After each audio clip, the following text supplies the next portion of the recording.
नमस्कार मित्रांनो, कौल जनतेच्या या कार्यक्रमामध्ये आपलं हार्दिक स्वागत। तर मित्रांनो, आज आपण आहोत परभणी लोकसभा मतदारसंघामध्ये महाविकास आघाडीकडून ठाकरे गटाचे संजय जाधव उर्फ बंडू जाधव यांना उमेदवारी भेटलेली आहे। महाविकास आघाडीकडून महायुतीचे उमेदवार महादेव जानकर आणि जवळपास पंजाब रोडक साहेब यांच्या माध्यमातून सुद्धा वंचित बहुजन आघाडीच्या माध्यमातून त्यांना तिकीट जाहीर केलेलं आहे आणि आपण स्वतः परभणी लोकसभेच्या जनतेकडून कौल जाणून घेण्याचा प्रयत्न करणार आहोत। आपल्या सोबत काका आहेत। काका, आपण काय सांगाल की कोण निवडून येईल परभणी लोकसभेमध्ये? बंडू जाधव। बंडू जाधव। आता तुमची प्रतिक्रिया आहे की बंडू जाधव निवडून येणार, तर मराठा आरक्षणाचा काही परिणाम पडेल का यावरती? परिणाम होणार। मराठा समाजाचा कौल कोणाच्या बाजूने असेल? बंडू जाधव। का याचं कारण सांगू शकता का?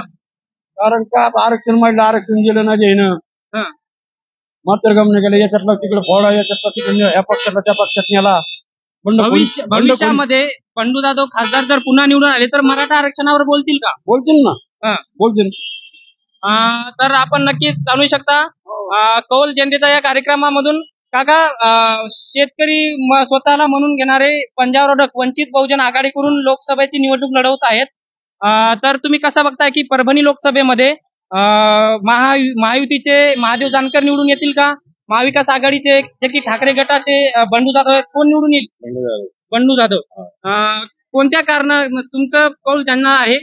कोणत्या कारण बघत आहात की किंवा भविष्यात विकास कसा होणार याच्या संदर्भात काय सांगाल? चांगलं कारण फुटले नाही, काय नाही,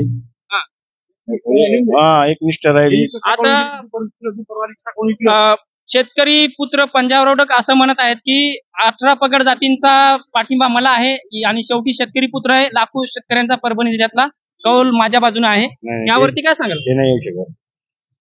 हवामानाच्या अंदाजाबद्दल काय वाटते पंजाबरावांच्या? ते हवामान अंदाज सांगतील, पण ते याच्यात नाहीत ना राजकारणी। हवामान अंदाज कशा पद्धतीने सांगतात? राजकारण यायला नव्हतं, पंजाबरावांनी राजकारणात यायला न पाहिजे होतं। आता आपण काय सांगाल? माणसाला म्हणत यायला तसा। आता परभणीला उद्धव साहेबांची सभा आहे, तर तुम्ही सभेला जात आहेत का? सभेला चालले। कौल कुणाला तुमचा? बंडू बॉस। काका तुमचा? बंडू बॉसला।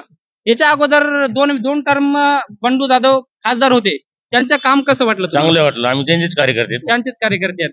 बरं, नक्कीच आपण हे बघत आहात की याच्या अगोदर बंडू जाधव 10 वर्षे खासदार होते आणि त्यांचं अतिशय चांगलं काम असल्यामुळे या सगळ्या जनतेचा जे परभणी लोकसभा मतदारसंघातले बंडू जाधव यांना कौल देताना दिसत आहेत, जे की ते परभणी लोकसभा मतदारसंघ किंवा अवघ्या महाराष्ट्राला बॉस म्हणून प्रचलित आहेत।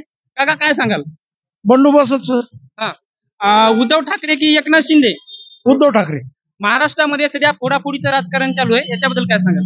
फोडाफोडीचं राजकारण आहे, भाजप खेळी करायला सगळी, पक्षात पक्ष ठेवला नाही भाजपनं। राष्ट्रवादीमध्ये तुकडे, शिवसेनेमध्ये तुकडे, हे लोकशाहीची दडपशाही, हुकुमशाही चालू आहे।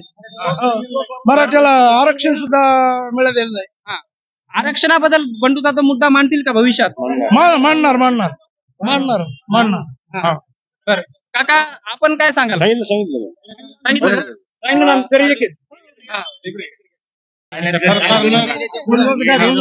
सरकारनं शेतकऱ्याला भावाकून मारलंय, शेतकऱ्यांनी सरकारनं भावाकून शेतकऱ्याला मारलंय, सोयाबीनचा भाव वाढा। मोदी सरकार म्हणते आम्ही पीएम किसान योजनेच्या माध्यमातून 6,000 काय करते? 6,000 कापसाला भाव नाही, सोयाबीनला भाव नाही, काय करायचं?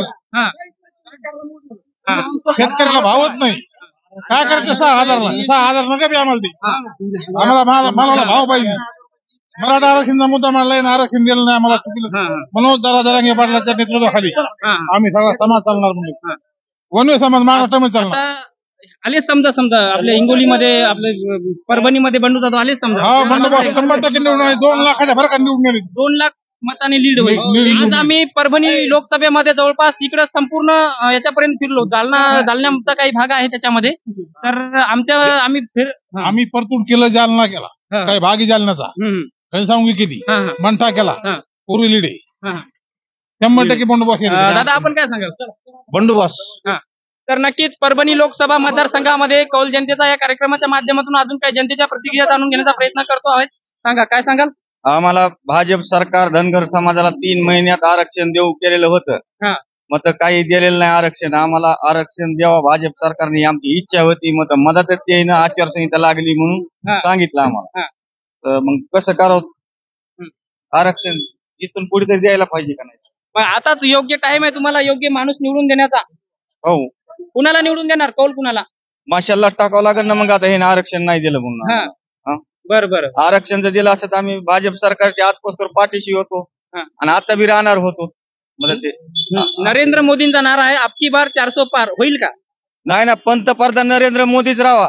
फक्त महाराष्ट्रातून जे मुख्यमंत्री हे ते त्याच्या हातात आरक्षण आहे, ते दुसरे बदलाव ही आमची इच्छा आहे. सध्या इकडं याच्या अगोदर तुम्हाला माहित असेल की पंतप्रधान नरेंद्र मोदी यांनी एका कार्यक्रमामध्ये सांगितलं की अजित पवारांवर एवढा घोटाळा तेवढा घोटाळा, मग सगळे तिकडे गेले.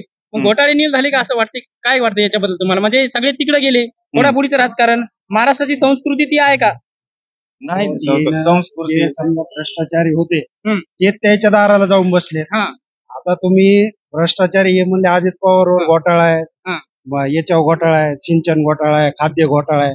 जेवढे बिहारचे दारा तुमचे जेवढे मुख्यमंत्री आहेत तेवढे त्याच्या दाराला जाऊन बसलेले. ईडीत लावणार काय नुसकारणार सांगा.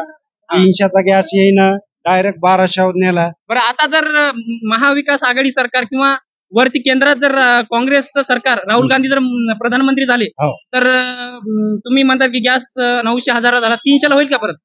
300ला नाही हो द्या, पण हे जीएसटी हे ते तर कमी होईल ना. महागाई कमी होईल ना. महागाई कमी होईल सध्या.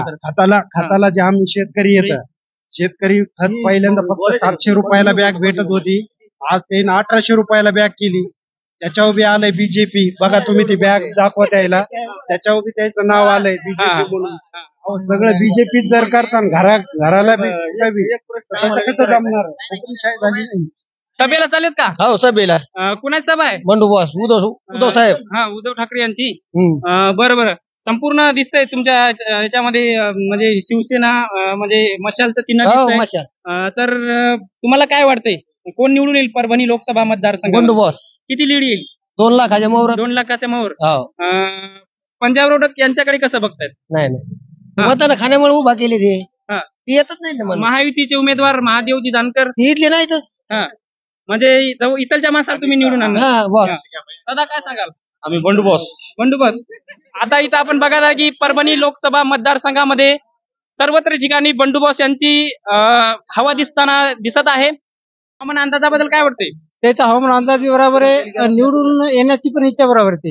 येऊ शकतात. भरपूर लोकांच्या माध्यमातून पंजाबरावरून टीका होत आहे. त्यांनी हवामानामध्ये शेतकऱ्यांच्या हवामान अंदाज सांगायला पाहिजे. विधानसभा लोकसभेमध्ये राजकारणामध्ये येऊ नये अशी लोकांची प्रतिक्रिया होती. तुम्हाला याच्याबद्दल काय वाटते? आता कसं आहे, काही खेळाडू क्रिकेटर राजकारणात येतात, हिरो येतात, मग त्यानं काय येऊ नये, येतात ना. हवामान अंदाज आहे त्यानं पण यायला पाहिजे ना. काय त्यानं काय येऊ नये, ते पण माणूस येते. म्हणजे सध्या आता इथं आपण बघितलं की आपल्या हिंगोली लोकसभा मतदारसंघामध्ये वंचित बहुजन आघाडीकडून डॉक्टर बी.डी. चव्हाण यांनी अर्ज दाखल केलेला आहे. हिंगोलीमध्ये कोण आहे तुम्हाला काय वाटतंय? हिंगोलीचा अंदाज नाही आपल्याला, फक्त परभणीचं सांगतोय.